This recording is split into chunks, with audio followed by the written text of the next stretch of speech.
up. That's kind of how laws of the universe in a certain way. It's when you release moksha. This is moksha at the bottom. Moksha is the Hindu word for letting go, for release. Moksha is what happens just before liberation from samsara, the wheel of life. This is the wheel of life you're looking at here too. Birth and rebirth and birth and rebirth and birth and rebirth and birth and rebirth. How the fuck do you get out of that? You've got to let go. That's moksha. And moksha is also nirvana. What does nirvana mean? To extinguish, the extinguishing. When the flame goes out, when the moon goes dark. What is the absolute seed of Buddhist enlightenment? Emptiness, sunyata. There are three faces to enlightenment in Buddhism: emptiness, sunyata, emptiness of self, anatman, and dependent co-arising. So saying that this is not a thing, there's no inherent value in this thing, there's nothing here, there's no thing. There's only an interdependence of interconnectivity. Break it all down, there's nothing there. So everything is empty, just an interdependence of everything. And you are empty. Even your Atman that you think of as this core, eternal, endless, unbreakable seed of self, even that is dependently co-arising perhaps over a long time scale. This is the core inside of the Buddha: emptiness, dependent co-arising, emptiness of self. This is represented metaphorically when the moon goes dark, right? This is when we empty ourselves. This is when Christ empties the cave and empties the tomb, or when Osiris empties the tomb. This emptying of self. And now this is something I really want to drive home. People fuck up the hero's journey. This is the single biggest abuse of the hero's journey. When you have your hero go through a journey and become a fucking superhero without submitting, without emptying. They keep that ego and they achieve success? What does that tell society? How is that conditioning our world? And then there's a mistake, a conflation of the hero's journey with something more like a hero complex. I'm the hero, I'm the good guy, I can save the world. That asshole is a good guy. It's a good guy. It's a good place to be. And we're all good for having that attitude. But a more advanced hero is not have that complex, that martyrdom, that need to be the guy that does it. There's a little bit of a root of narcissism and egoism, and it's not wrong. It will evolve, it will grow, it will lead you on the journey, but ultimately we have to overcome that narcissism, that egoism, that martyrdom, that desire to be the one. Just like Neo has to get over the idea that he's the one before he can be the one.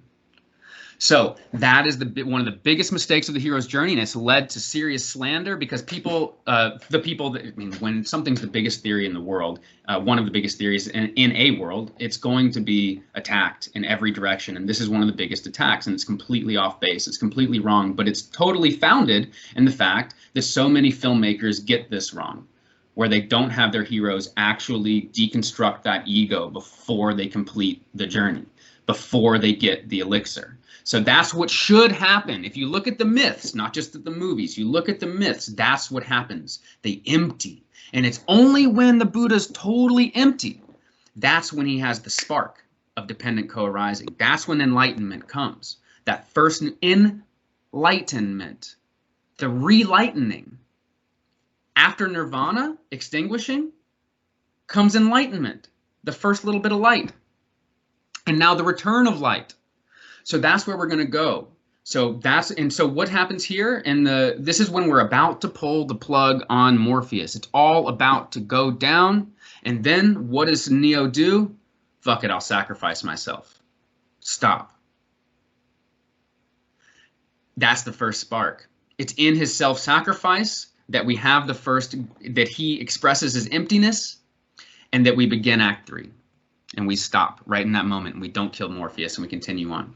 Okay, so that's where we are. That's where we've gotten to. And now we have this first spark, and now the rest of today's class is going to be about getting this first spark, getting that little crescent moon to grow into a glass half full. You see here, the moon is emptying. It's half empty. Here it's half full. You see the difference? The reason it's half empty is because it's emptying. The reason this is half full is because it is filling. The glass half full, glass half empty, there's also a directionality to it. So ask somebody, hey, is the glass half full? Is the glass half empty? You say, well, I don't know. Am I filling it or emptying it? Anyway, so here we are. So here's where we're refilling this light. The sun's going to come back. We're going to get to sunrise. We're going to get to the redemption of spring. So this is where we're going. This is where we're on. So the key steps here in the journey, or actually the overview of Act 3, is going to be the return itself, some kind of delivery of an elixir, some kind of catharsis. We'll talk about what catharsis means. A fancy French word called denouement, which means to disentangle. The knot finally comes untangled. And the execution of the plan. So also, when you get that first insight, this is beginning to be a plan, an idea of how to solve the problem. And eventually it's going to grow into a real plan that you're really going to execute. So then it's also, what you might also, another word that one of these guys uses is implementation, execution, very similar. And integration. This is, remember, we've separated from our former selves. We've initiated into a new self. Now we've got to reintegrate this new self into the world. As you go home, when you go home for Thanksgiving or Christmas, you're going to go home a new person, a changed person, and your parents are not going to see it right away, and it's going to drive you goddamn crazy. They're going to treat you like they treated you before you left. You're going to feel like you're not who you were when you left. There's going to be tension because of that disconnect. It happens like clockwork. This is the return threshold. When you get home for that first time, you have this challenge to be seen as this new transformed self. And this is the same with anybody going through a rite of passage, whether you're an Aborigine in Australia or doing your tobacco pipe ritual with a Native American doing a tobacco ritual, or if you're a Hushan College student that's coming home from your first semester. You will have the challenge of reintroduce, and the same thing will happen after every great chapter of your life. To reintroduce yourself to the world after X, after Y, after your big adventure, after the big transformation, after this particular part of your career, and so on. So those are the general qualities of Act 3, the main thing we're trying to accomplish. And the other thing that we really want to see in Act 3 is a real climax. A real climax. So one of the things we're going to talk about is how can you deliver that feeling of a climax? Okay. So there's our overview, and this ends Act 1 of Act 3 because I've introduced us to Act 1 or Act 3, and now we will enter the journey of Act 3. Okay, so I need to make a threshold between it. I'm going to do that as a form of French scene. You guys remember a French scene from 12 Angry Men? You don't get to change locations, so you're going to bring in a new character, you're going to change the conversation, so we get a sense that it's a new scene. So if I keep going, it feels like the same scene. If I pause and say, hey, how are y'all doing? Would you like to comment on any of this? I might be able to achieve a threshold and a distinction between what we were just talking about and where we're going. Hey, what do y'all think about this? How are you doing?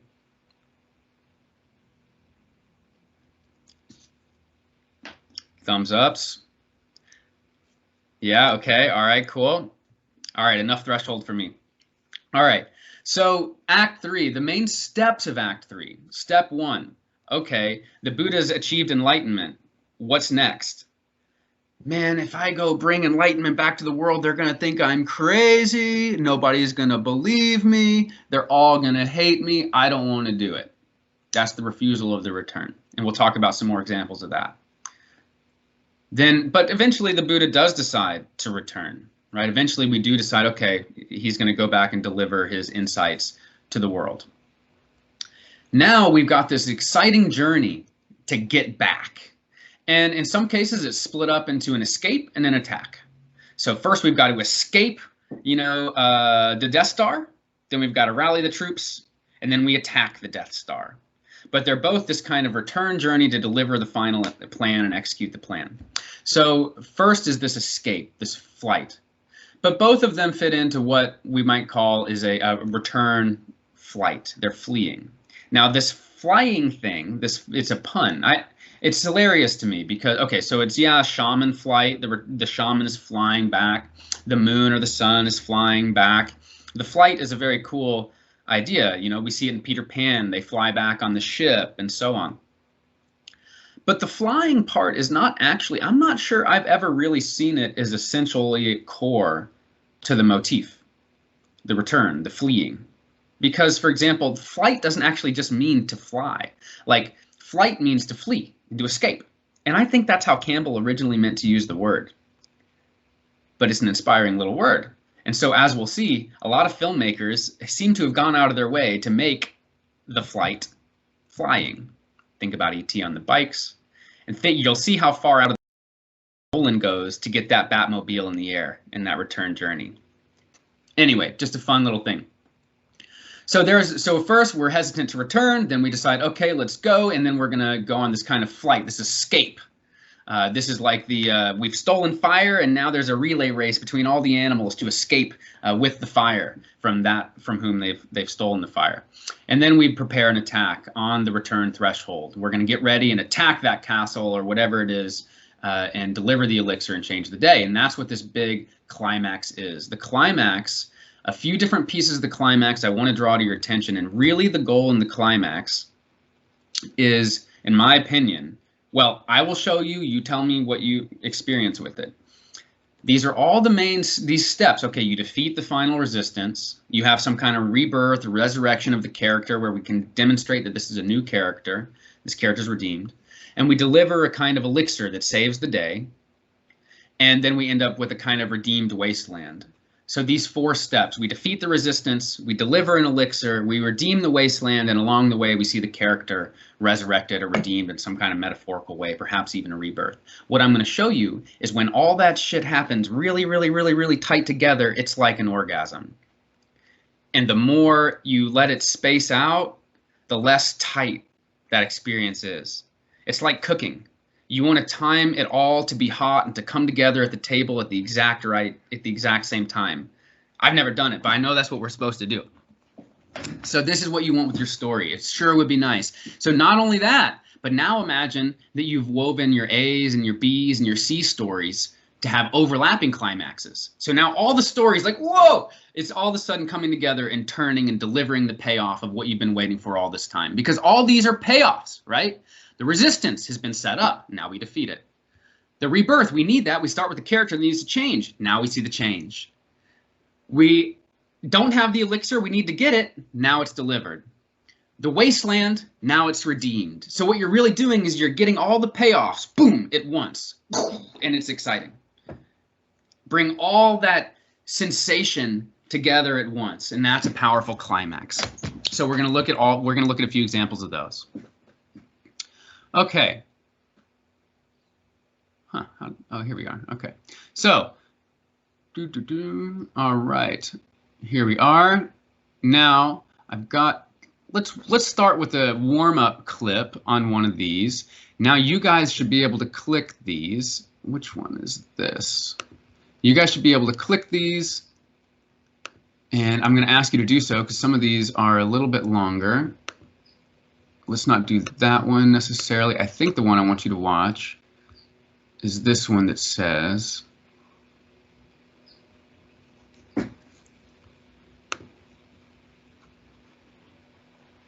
oh, right, there we go, Footloose. Yeah. No, this one you can watch on my screen. I thought this was a party! Let's dance! Done. Okay. Cross the return threshold onto the dance floor with the spirit that he's, with the dance, which is what they've been waiting for all this time. And now you see a world of dance, everyone dancing. And you see his arc where he's an outsider. All of a sudden, now he's an insider. He's redeemed as a part of a social world as opposed to feeling like an outcast all at once. So the world's redeemed. He's redeemed in this extremely exciting, or he experiences redemption in this extremely exciting moment, and then we dance our way to the end of the story. What was this one? Never-ending story. This is the one I want you to watch. So please click the never-ending story one and watch the way that there's crossing of thresholds, a delivery of a core thing that's being requested, and a kind of transformation of our main hero, all delivered in this one moment. So click this one. Let's see how long it is. I think it's like 4.5 minutes. And if you haven't watched Neverending Story, watch Neverending Story. Okay, 5 minutes. So let's come back at 9:43. I will mute mine. And I will ask y'all if you want to point out some of these steps that you see. When he hid. Okay, cool. And as usual, I'll heat up my coffee.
Okay, y'all should be finishing that up now, or pretty close to it.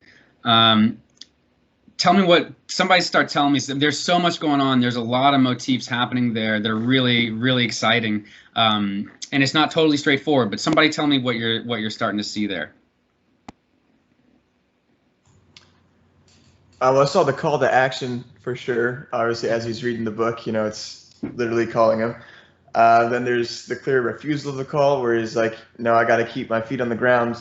And then they keep pushing. And there's the acceptance of the call finally, where he says he's going to do it. Then he yells her name, and then from there, there's kind of the resolution where she's there before him. He's got the grain of sand, which is kind of like the elixir, I guess. And then he's got the wishes or whatever to make Fantasia whole again. And so he starts making the wishes, and then we see the whole flying thing that you were talking about at the end. So we're really kind of like right in here with this, and if I would love to just play that whole next 10 minutes and we can kind of see what's happening. It's all kind of tied together. It's not exactly laid out like this, but you're seeing all the motifs of it. On the call to adventure you're talking about, it brings up a really interesting symmetry, because actually that is a call to return and a refusal to return and an overcoming decision to return, which has a symmetry with the call to adventure, refusal to go on the adventure, and overcoming decision to go on the adventure. It's a really cool little symmetry. And so in this case, it was like, okay, so the main motif of the story is like, we need people to read books, and we need people to care about their stories and have wishes and hopes and dreams for their imaginations. And all of Fantasia is falling apart because nobody's having wishes and dreams about their fantasies. Nobody's fantasizing, you know? And so Fantasia is falling apart. And so when he finally delivers the elixir, which is to actually fantasize, that's how he saves Fantasia, and those are the wishes. But then he also, that is also what he needs to do. He needs to decide that it's not just about keeping his feet on the ground. It's not just about doing what he's told. He needs to have the power to be himself. And ultimately, it makes me just like, I want to cry every time I turn the music on when he screams his mother's name. You know, I'm not sure I've ever been able to make out what the hell his mother's name is, but it's moving when he gets up there and he yells it. Okay, so then you pointed to the flight. So, okay, so here's what's happened. We're in the innermost chamber, in the nadir. It's gone completely dark. And now we get that first little spark of light. And it's his task to bring that first little spark of light back to the world and to bring a new day to Fantasia. And so he's going to say, okay, I got some wishes in me. And his first spark is a willingness to say the name of the Empress. That's his first way to contribute to this world. What is my name? And when he gives, and he unifies with the goddess, which is this whole other motif we're not going to spend time with. But when she was totally my first crush as a little kid. Oh my God, the little Empress. Oh my God, where was she? But anyway, so the first spark is his participation mystique in this fantasy world, where he literally goes into this innermost chamber of complete darkness. It's like we're in the new moon. We're in the emptiness, right? We're in the nothing. And from that nothing, there's our first little spark. There's our union of opposites between the fantasy world and the real world.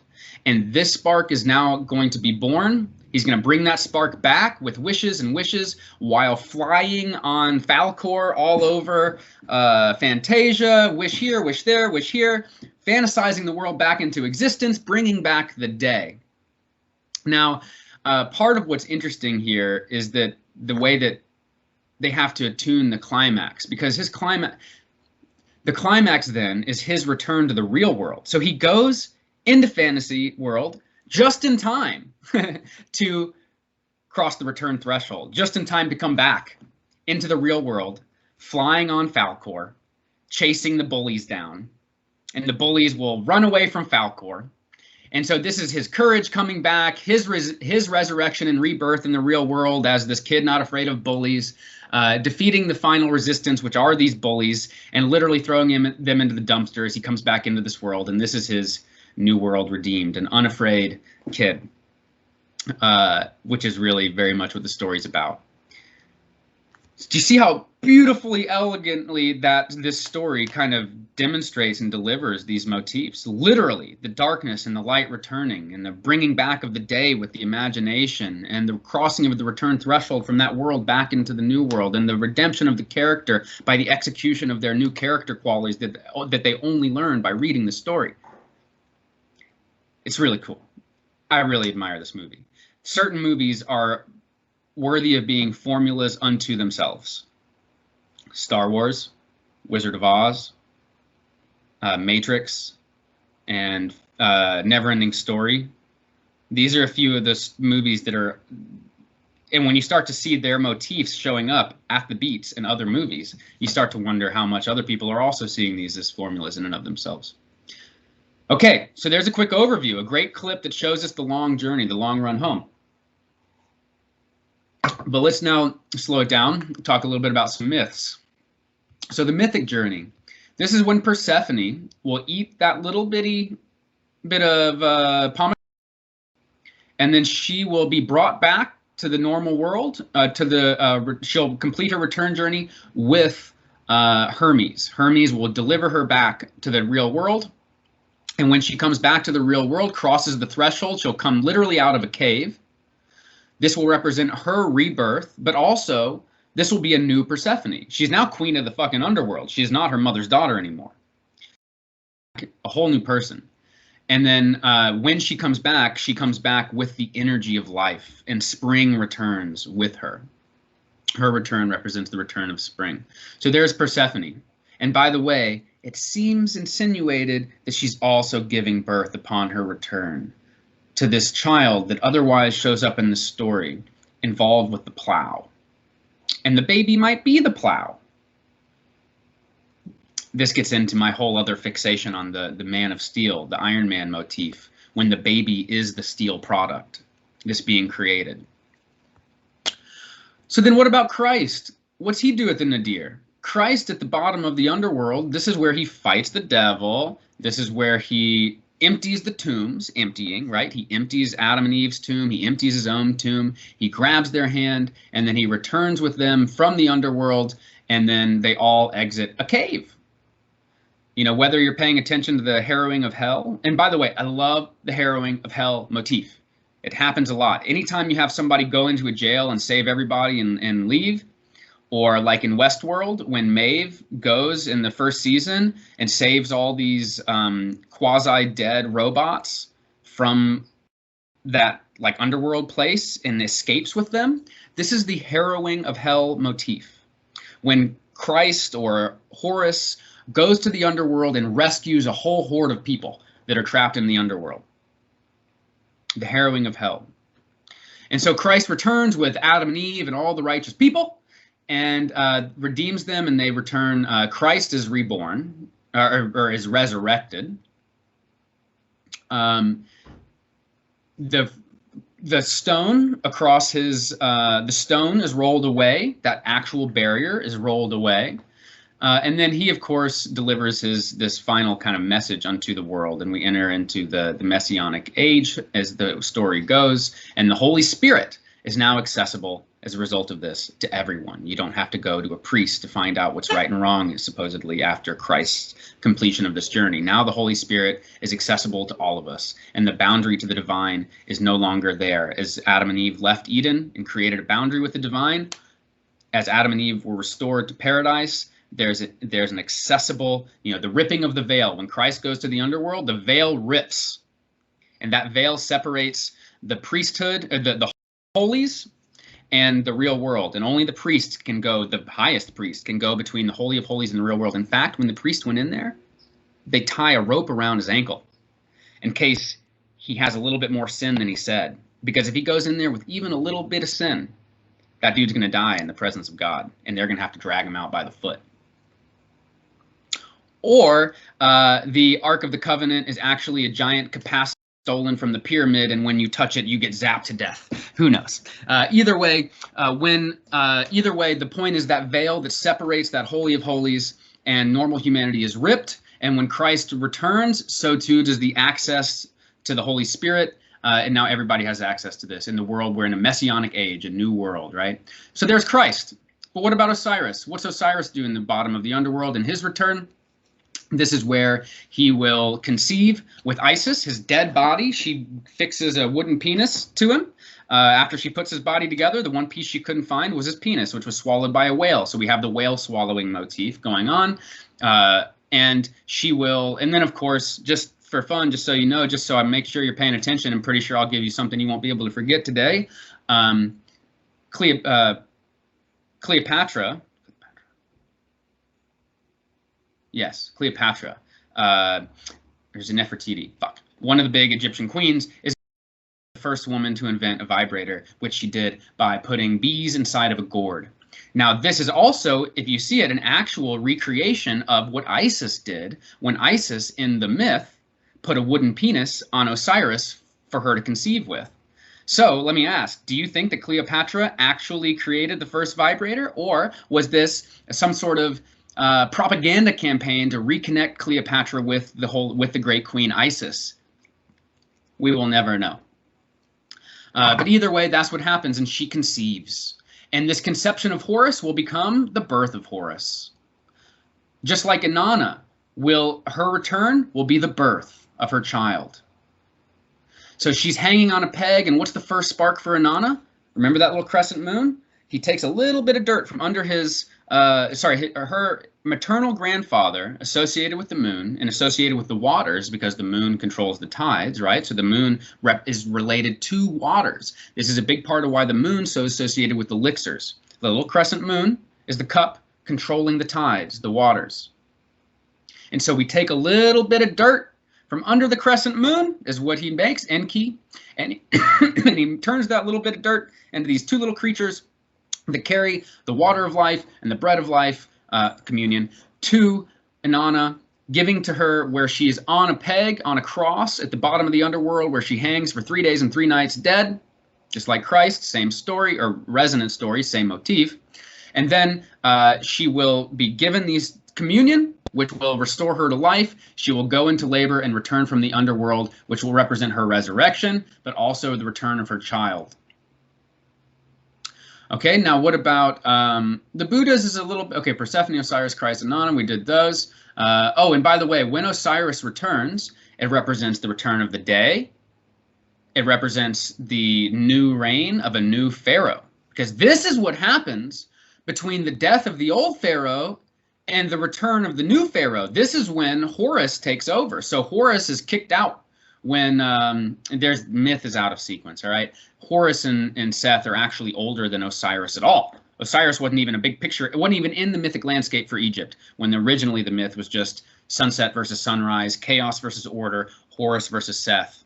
Horus became the child. But so there's this thing where Horus, even though he's not born yet, actually gets killed, fights as a boar, gets his testicle ripped, gets his eye ripped out here. And then when he comes back at sunrise, his eye will return. Seth will get his testicle gored out. Both represent the going down of the celestial orbs, sun and moon, crossing the threshold, the goring out of the eye and the testicle. So anyway, so Horus comes back. Horus is now, this is the story of a new pharaoh returning, or establishing a new order, a new day, a new reign. By the way, the most vulnerable time for any government is the transition of power.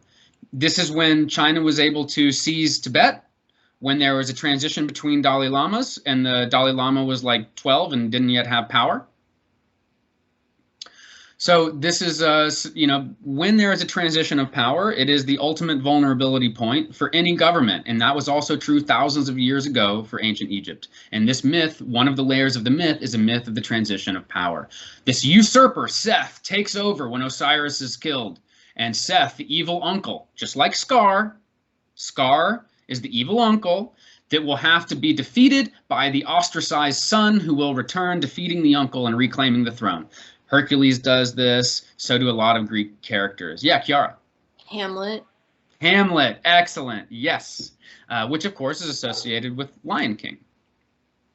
So, so here we go. So there are some of the myths. Now, Buddha, what's his departure and return? He departs, he cuts off his hair, just like the harvest, when he leaves home and goes into the woods to become an ascetic. And in the first part, he's training, learning cool skills, becoming an ascetic, figuring all this stuff out. But then he realized, wait a minute, that plan is not going to work. I need to eat. Finds the middle way. And then as he finds the middle way, he eats. Then he goes into the ordeal. He's like, all right, I'm ready to achieve enlightenment. Pretty much after he figures out the middle way, sees the bowl go upstream. He gets into enlightenment for 39 days, sitting under a tree, which is the Axis Mundi, the tree of the world, under which he sits, just like the cross that Christ is on, or Inanna on this peg for 3 days and 3 nights. If you've ever, right? So this is, or the tree in Avatar, whatever. You know, these are the trees of life, the Axis Mundis that are often here, right at the middle of the underworld, the middle of the world.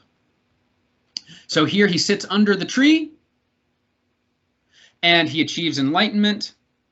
Now he will have to return and deliver enlightenment. And I tend to see this return threshold myself as when he finally returns home and delivers his enlightenment and returns to the world of worldly affairs and actually stops wars and brokers peace. And yeah, there's a whole mythic piece of that with him. And then finally, he will, the story of Buddha is finally, his finale will be to die and never be reborn again. Okay, so they're just some nice little mythic examples of this journey. So the refusal of the call. I want to play it, but I think it's going to take it's a long clip. So I'm just going to kind of give you enough of it to get into your brain. Not too long.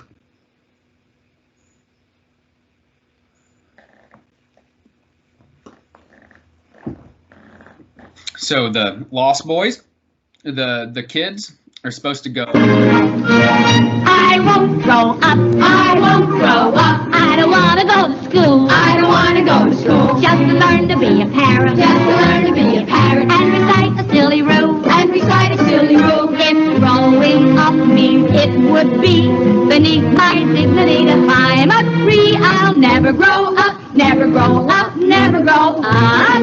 Not me. Not I. Not me. Not me. I won't grow up. Okay, so y'all know my favorite song, and if y'all were the dancers, I won't grow up. I'll never grow up. Never grow up. Never grow up. So what's happening? These kids, Michael and George, they are playing games where they're pretending to be adults in their nursery, their childhood. This is the old thing about, just not even 100 years ago, kids were little men. A boy was a little man. Really old idea. Little man, and that's how they're treated in the beginning. They need a childhood. They deserve a childhood. Remember Peter, who doesn't even have an imagination as a little kid, and Jay and Barry's like, what the hell? You're a little kid. Where's your imagination? I'm going to teach you an imagination. And so this story is about taking these characters into Neverland, into the imagination, into a childhood where they will truly learn to be children, where they will truly learn to engage their imagination that they're repressing to be little men. And especially Wendy, who's supposed to grow up the next day. She's supposed to leave the nursery the next day, setting the context for her growing up. So Wendy's supposed to leave the nursery and Alice is supposed to get married, right? That's the growing up thing that they didn't get their childhood before. So what's going to happen is now that they have figured out how to be kids, they don't ever want to go back. So this is one of the qualities of the refusal of the return. You know, this is great. I like the journey. I like where I've come. I like this thing that I repressed. Why would I go back? Why would I go back? I've achieved enlightenment. I feel nirvana, bliss, emptiness. Why would I ever open my eyes again to the world of suffering? I've achieved enlightenment. I figured out the thing that I needed to know, but when I take it back, they're just going to call me an idiot. They're not going to believe me. That's what they did to Newton. When Newton brought back calculus, that's what they did to the Buddha When the Buddha brought back enlightenment, they killed Socrates. They killed Martin Luther King. Coming back with the elixir is a risky fucking deal. You're very likely to be crucified.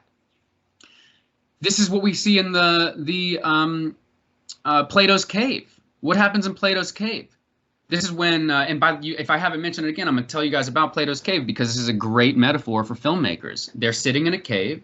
There's lights outside the cave. Somebody's doing a shadow play so that lights come into the cave and make shadows on the walls like they're watching a movie. And what do? They confuse the movie for the world. They confuse the shadows for the world to the point where they don't even know there's a real world. They think the whole world is the movie. They think the whole world is the shadow. It's like they put on a VR headset and totally became fooled. An early version of a VR headset that fooled them. This is all the way back in Plato's cave, shadow plays. Shadow plays are older than Athens. How cool are shadow plays? Shadow plays are cool. Play with shadow plays. Do cool shadow plays. They show up great. Anyway, so in Plato's cave, what happens is one of the people realizes that they're not chained down, realizes that this gets up, leaves the cave, sees the world. Their eyes adjust. They're like, holy shit. Remember when it happens when you first go to the other world? You can't see. This is like being in the belly of the whale. Or just like an initiation, you typically are blindfolded at the beginning of the initiation when you start into the other world, right? It's blindfolding first. So you don't know what's going on. You're disoriented so that you can be reoriented to something new. So the character leaves the cave, is being reoriented to something new, sees the world. Holy shit. All my friends in the cave, they're in the shadows. So he goes back in, planning to save them from the shadows, and what do?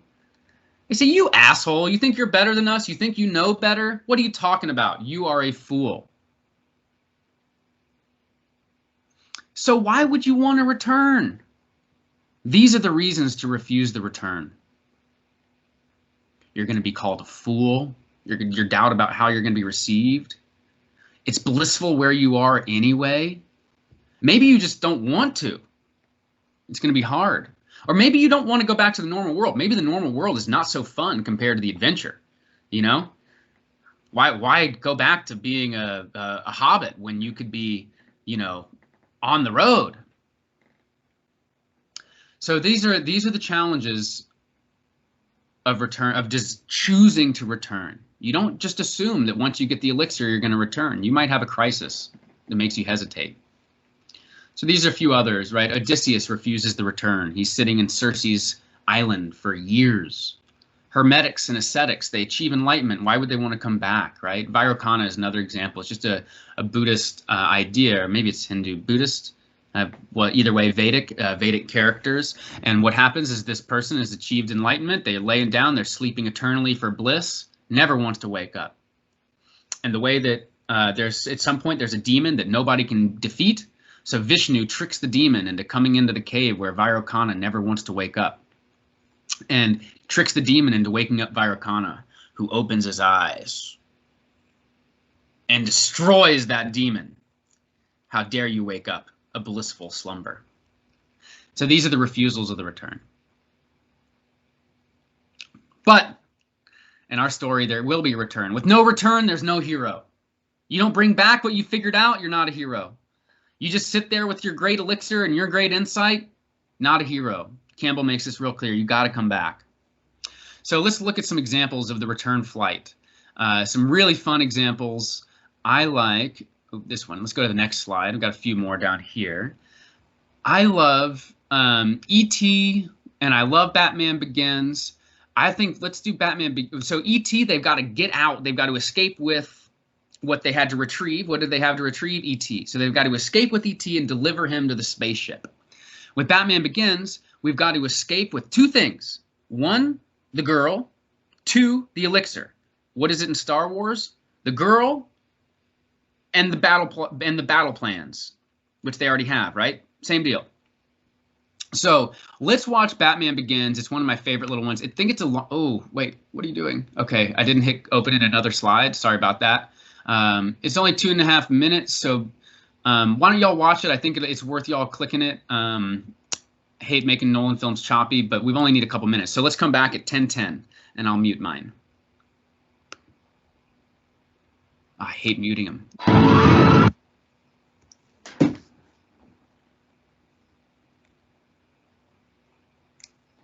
I skipped the part where he jumps down the stairs and literally flies for the first time with the bats, is what opens this flying sequence. You see how he's both escaping and flying. Let's set this shit up from a million miles away. We want our Batmobile, Escape Mobile, to also fly. Like E.T. over the rooftops, like Peter Pan over the rooftops.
Oh, it cut the clip earlier than I realized. I forgot this wasn't my clip and that this was one I took off the internet. Okay. You'll be done soon. Oops, where did I go?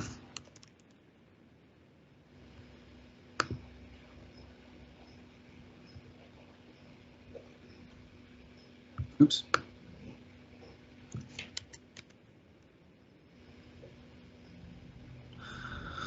Okay, well, I pull this back up. What you saw is the escape part. They're then going to get their shit together, get the elixirs together. Hey, can you synthesize this antidote into a whole ton of antidotes? And they're going to repeat what they just did with this one elixir, is going to set himself up to deliver it to the world. So this is the escaping part of the return. And not yet the plan of attack. Let's get our shit together. But that same scene where they're like, hey, will you make a bunch of antidote? That's the same scene as in Star Wars, where they get together and plan their attack on the Death Star, just after having escaped the Death Star. So we've just escaped, plan our attack, attack. And this is our Act 3.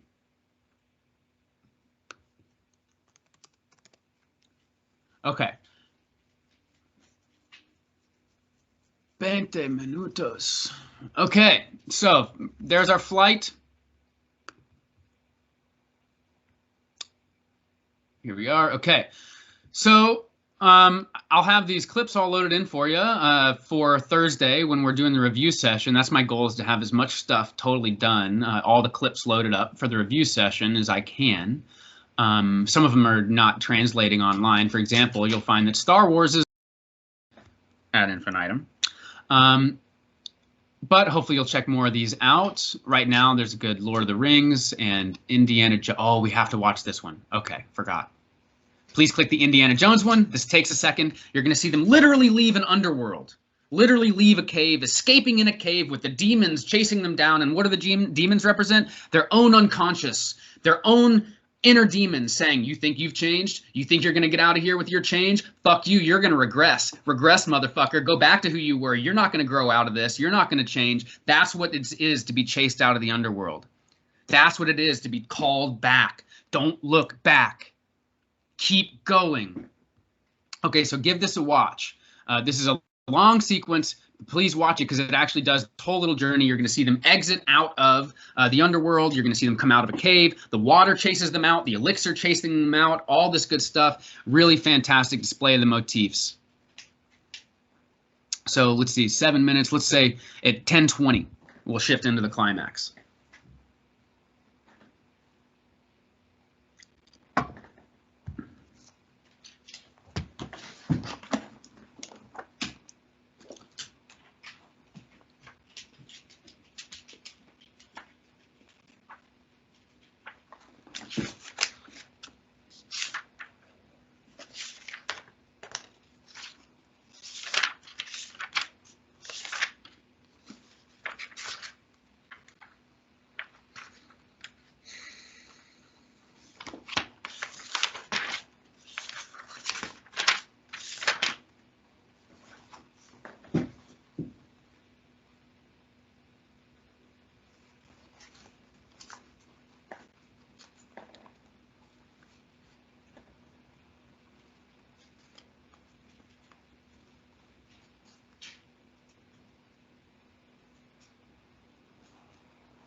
Just like Osiris on his boat.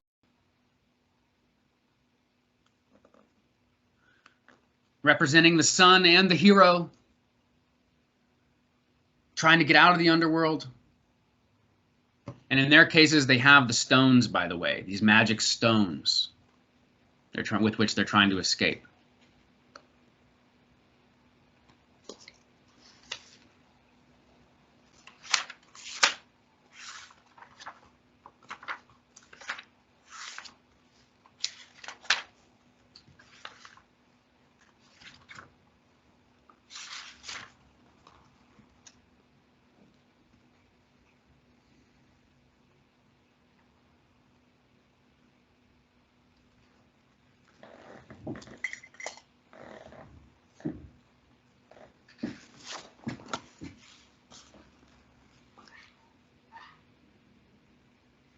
Remember, it's Spielberg that has E.T. flying away too. Spielberg is one of the really early people using this structure before in his book. This is all Campbell stuff.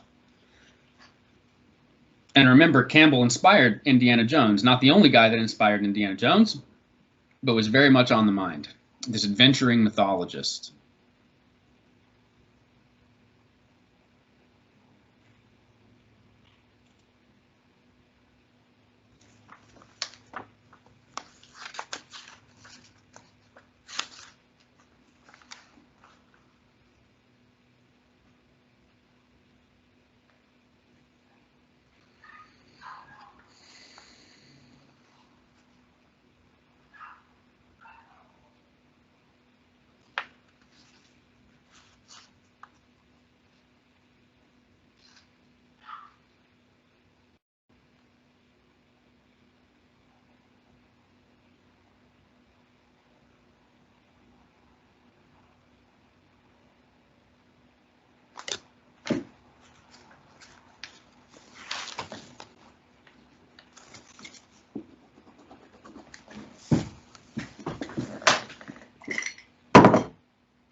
Little flight. The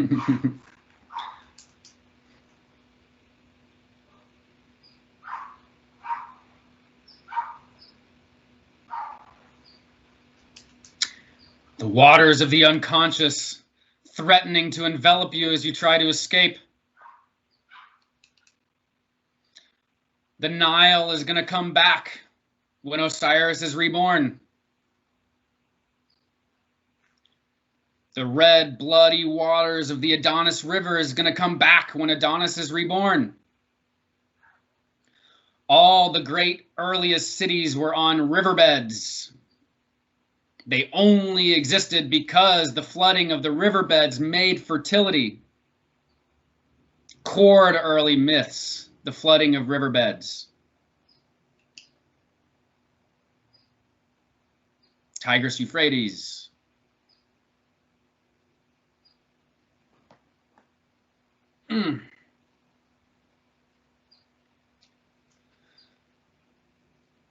We got to get out of the belly of the whale. Pinocchio, you got to get out of Wonderland.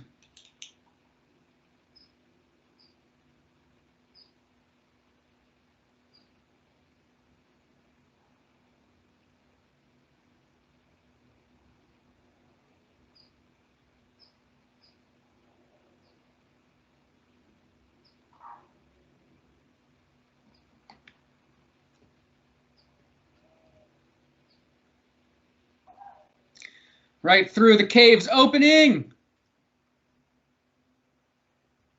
Out into the daylight.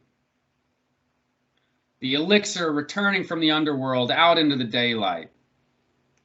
But this is Spielberg, and the conflict is not over.